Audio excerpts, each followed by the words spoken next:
Delegates at the Global Peace Leadership Conference want new models that can push for sustainable peace in sub-Saharan Africa. They argue that in order for Africa to transform its people and have value-driven leaders, countries should begin to focus on the education they give their children at a tender age.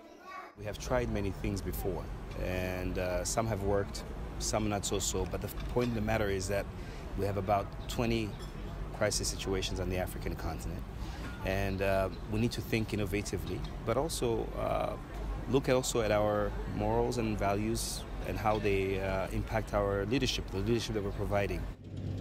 The Great Lakes region in Africa has for many decades been characterized by identity-based conflict, violent extremism, and refugee crisis.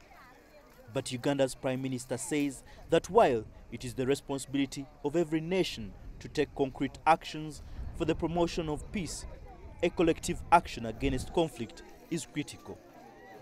We are convinced that acting collectively can bring about effective and wide-scale change based on addressing the current threats and reducing armed conflict, as well as mobilizing individuals, organizations, and governments to actively participate in peace building and development.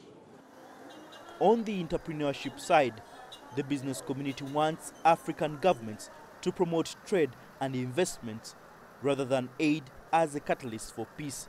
They believe the jobless growth in Africa is the reason behind increased migration and conflict.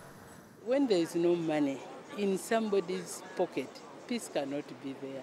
And when there is no economic activity in the area, the peace and the unity and the happiness cannot be there.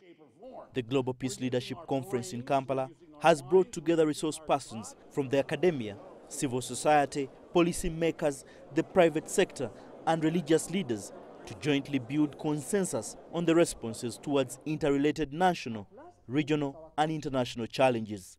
Uganda is currently grappling with one of the biggest refugee crises on the African continent, and some of the delegates here believe that accelerating the political integration of Africa may be the solution to much of the continent's challenges.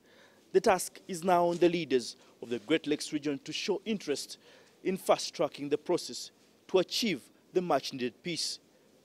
Baleke, CGTN, Kampala, Uganda.